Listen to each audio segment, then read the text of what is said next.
Hello and welcome to this video, which as you can see I've called Mask Mandates. And I've done that because I believe many amateurs need just a little push into using these tools. Now, pushing photographers into doing something that they may not wish to do if left to their own devices doesn't sound very politically correct these days. But I do so because these tools and what they achieve are a must-know part of modern photography. In late October 2021, Adobe released their updates for the coming year 2022.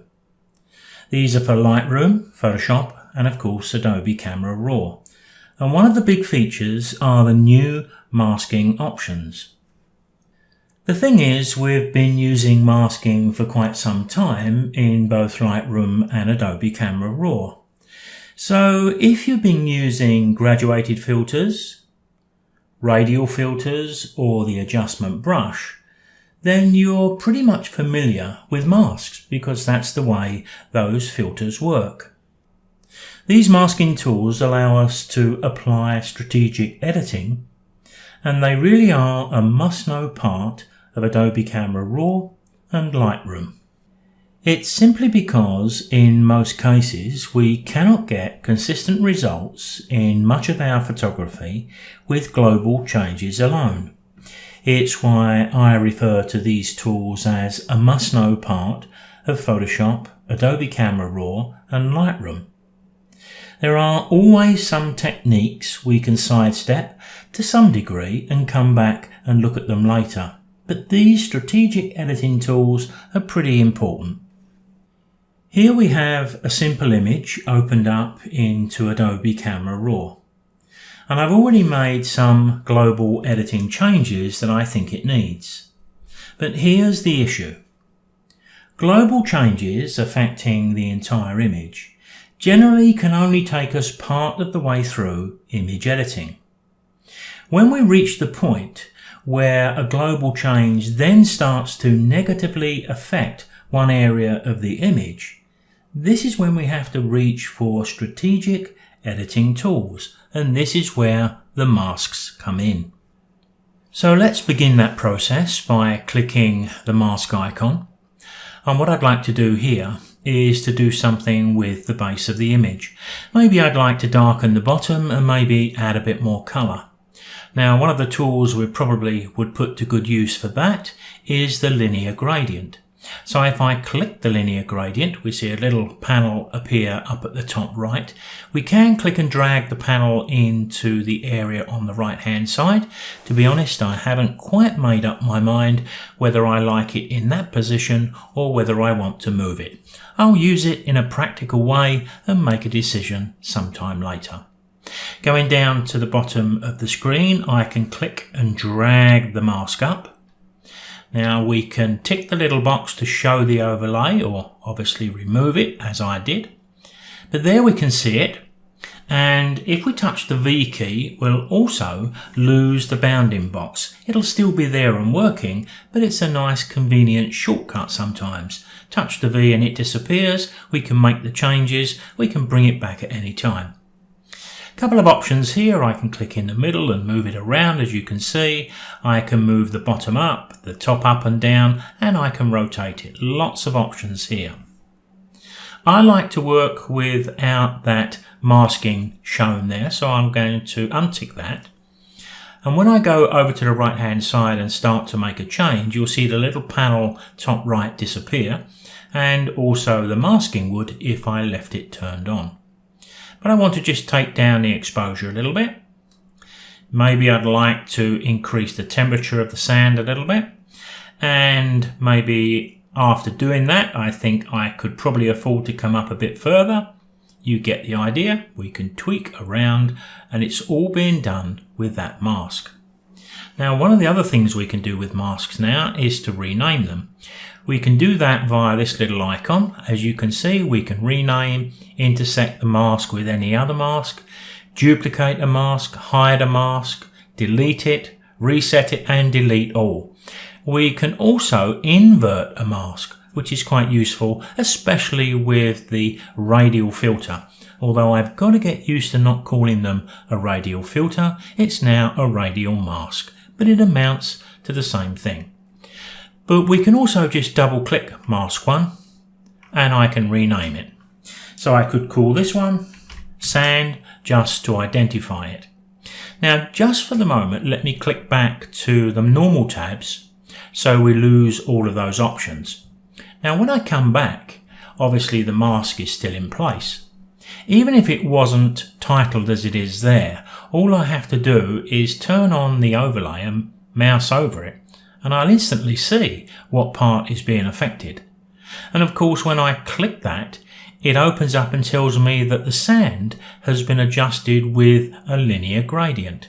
Why has it done that? Well, as you'll see as we move on, we can add more under the sand option. So if I found the bottom left corner or the right corner was a little bit too dark, I could use the subtract option here to remove it. We'll do that in a second when we put a linear gradient onto the sky. So let's do that next by going up to the little blue dot with the white cross and clicking to create a new mask. We'll have another linear gradient. At the top, I'm going to click and drag down, as you can see. I'm going to turn off the overlay. And what I'd like to do here, well, I'll follow through, and what we'll do is rename these as we go. In practice, I doubt whether I'll do this sort of thing personally myself. But let's wait and see how these masks progress. But what I want to do next is to drop the exposure in that sky a bit. And I'm going to do this a little bit heavy, deliberately so I can show you that subtract option. Let's put a bit of white into the clouds or the white clouds there. But I'll drop this down a little bit heavier than I would normally, because that's quite a common thing. We put a graduated filter or any other filter or mask anywhere on the image, and it works pretty well most of the area, but not the entirety. So here we can click the subtract button. Probably the best option here is going to be the brush. Look over on the right hand side. Here we have the brush options. The size, I'll control that with the square bracket keys to the right of the letter P. The feather I generally leave at 100%. The flow I vary, but probably around that would do us nicely. Density, I'll keep that up to 100%. So if you look at the sky at the top left, if that was way too dark, what I can do is make a nice big brush, and as I brush over this area, I can just take away some of the impact of that masking. And even if I want to go up to the right hand side, as soon as I touch, the panel disappears, and I can even do the right corner. Now that's a very, very important thing to be able to do. It gives us so much control. Now I'm going to quickly add a gradient on the left and the right. So up to the top, click the little blue circle, select the linear gradient. Notice alongside these options we have a shortcut key.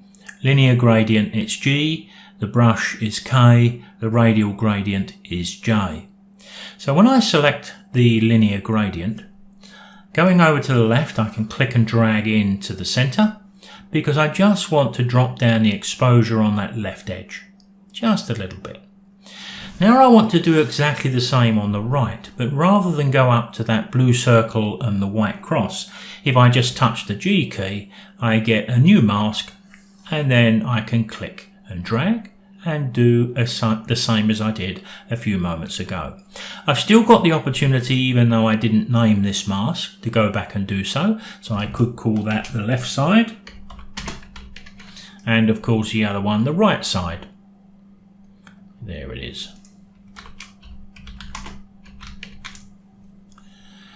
So what we're doing here as I click back to the main tab is to apply the strategic changes.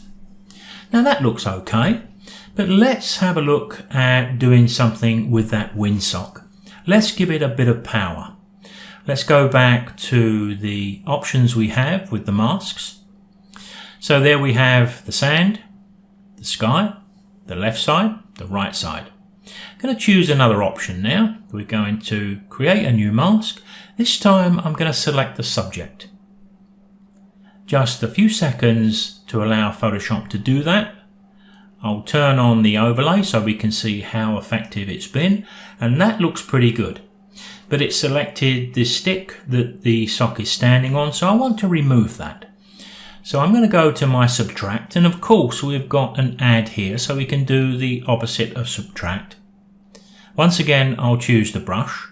This time I'll push the flow up to its maximum because I think I can get away with that. Holding the control key, click and drag to bring the image up large. Square bracket keys to drop down the brush. Now I can remove the mask in that area. As soon as I move away from the edge, make the brush a little bit bigger, and I can just paint down and remove all of that. Right down to the bottom, there's some more of it. Quite easy when you get down here because there's no finesse needed. Just get rid of it. And I'll hit Ctrl-0 to fit the image back on screen. So you can see just how powerful strategic editing can be. I'm going to remove the show overlay, and I'm going to touch the V key just to get rid of those little symbols you can see there. And I'm going to go over to the exposure. I'm going to drop the exposure down to give it a bit of power, and maybe even I can push up the saturation. Get a really strong colour sitting there between the sand and that lovely blue sky. Now all of those changes appear seamless, but if I touch the P key we can see the before and after, and we can appreciate how much impact those changes can put into our images.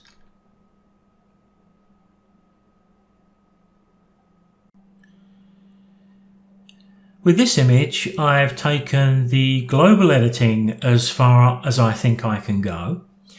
And what I've also done is moved on and made quite a number of changes using the masks.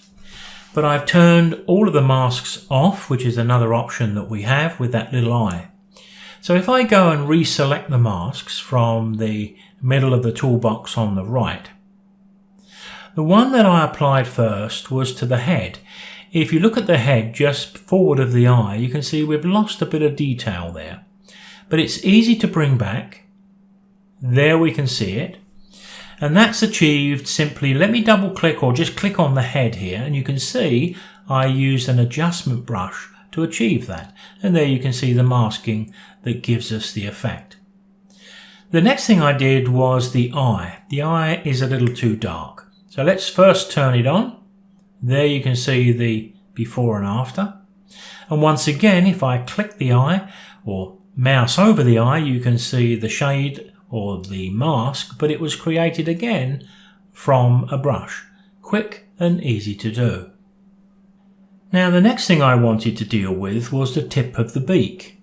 Now to achieve this, let me click on the mask. You can see I've done a couple of things here. I'll turn it on so you can see the after and the before. Just about right, I hope you'll agree, just to lift the tones nicely. So what I did here was to select the entire subject, but of course that selects all of the bird, and it did a pretty good job of that. So I then used a minus brush to take away all of the masking in the areas I didn't want. Now that looks quite a lot, but of course if you push up the flow rate of your brush, you can do this in a couple of seconds. So in fact, it's actually easier and quicker to select the animal, remove what you don't want, even if it's sometimes just the tip of the beak you want to change. And the next thing is the sky. So I'm going to turn the sky on, and you can see what I've done there. I've selected the sky, and that was an automatic selection. It selected the sky for me. I had to adjust it with the brush in a couple of areas where it just spilled over, but it only took a couple of seconds. And then of course, while it was masked, I was able to drop down the temperature, which you can see over on the right hand side, and also a little bit of exposure too.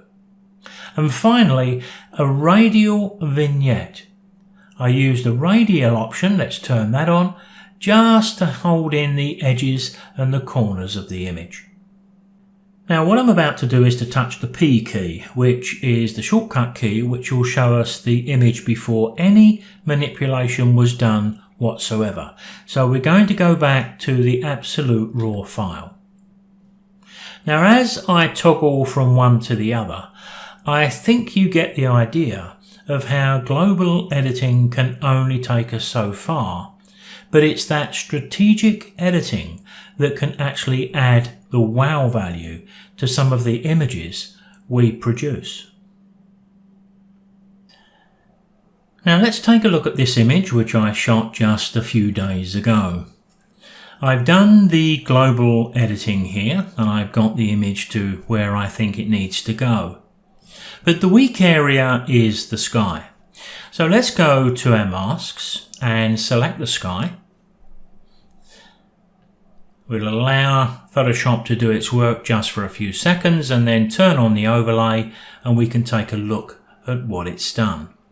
This little leaf up here I'll probably take away in Photoshop a little bit later on using Content Aware Fill. There's a little mark up on the left here, but in actual fact it's not a dust mark, it's actually a fly on its way to the centre of this flower that's been caught a little bit out of focus, but we can deal with that as you probably know. Now we can see that the edge of this filter down here, or I got to remember to say mask rather than filter, looks quite good. So let's see just how much we can affect the sky and still keep the whole image looking natural. I'm going to remove the show overlay. I won't worry too much about renaming these at the moment, but we've got quite a bit of cloud in the sky, so I'm going to drop the highlights down and then the exposure. Maybe I'll take a look and see if clarity is going to help. Not a lot. Maybe a little blacks, a little whites, and maybe given the warmth of the flower, maybe I'll just bring the temperature up a little bit. All of these are personal changes, but they're all part and parcel of strategic editing. Look at the difference already, but what it's done, it has shown up a little bit of a weakness at the bottom, where the bottom needs to be just a little bit heavier now. Well, we know how to address that. We go to the Create New Mask, we'll have a linear gradient, we'll click and drag up from the bottom. We can drop down that exposure just a little bit, just to get a nice bit of solid base there, and that looks pretty good to me. But of course, as we do these things, it makes other areas of the image look a little weak. If you look at the right hand side, that looks quite good, but the left hand side does look a little weak. So on this occasion, let me touch that G key. Remember, that's the shortcut to save me going up to that blue circle and creating a new linear mask. So touch the G key, click and drag. I can just darken that left side really to keep the focus of our audience right on the center flower. But of course, all of those gradients have probably encroached on that flower a little bit. So let's have a go at just lifting the tones of the main flower. Now we could do that with a brush, but perhaps we can also try Select Subject. We'll just allow Photoshop its few seconds to do that for us, and we'll evaluate how well it's done by just turning on the overlay to have a look. Now it's going to adjust the other ones. I don't think it's going to make a great deal of difference if I adjust these as well, but let's wipe them out by going to Subtract, Brush. I'm going to push my flow up to the maximum again. I just want to remove them from the mask because it's only the main flower that I want.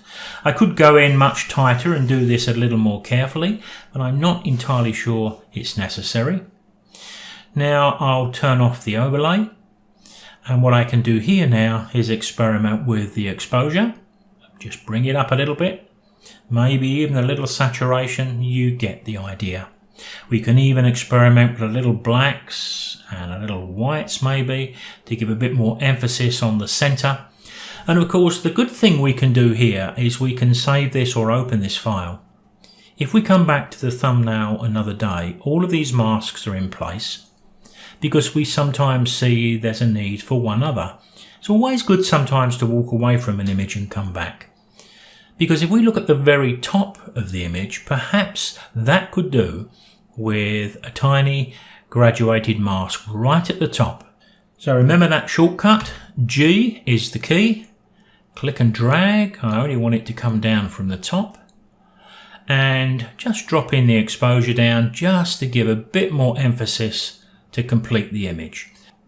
So here's the final image opened up into Photoshop. And by the way, if you want to display an image like this without all of the palettes and the options around Photoshop, just touch the F key a couple of times and you'll scroll through all of these options. Let's take a look at what we started with. And now we can see really how much impact that strategic editing via the masks has given this image. These new masks in Photoshop, Adobe Camera Raw and Lightroom, particularly the Select Sky and Select Subject, they're going to make our image editing so much easier and so much quicker. On their own, they have the potential, with your help of course, to add great impact and appeal to your images. Now, I'm not the type to latch on to these trendy buzzwords we often hear like game-changing, but to be honest, they are. I take my hat off to the boffins at Adobe.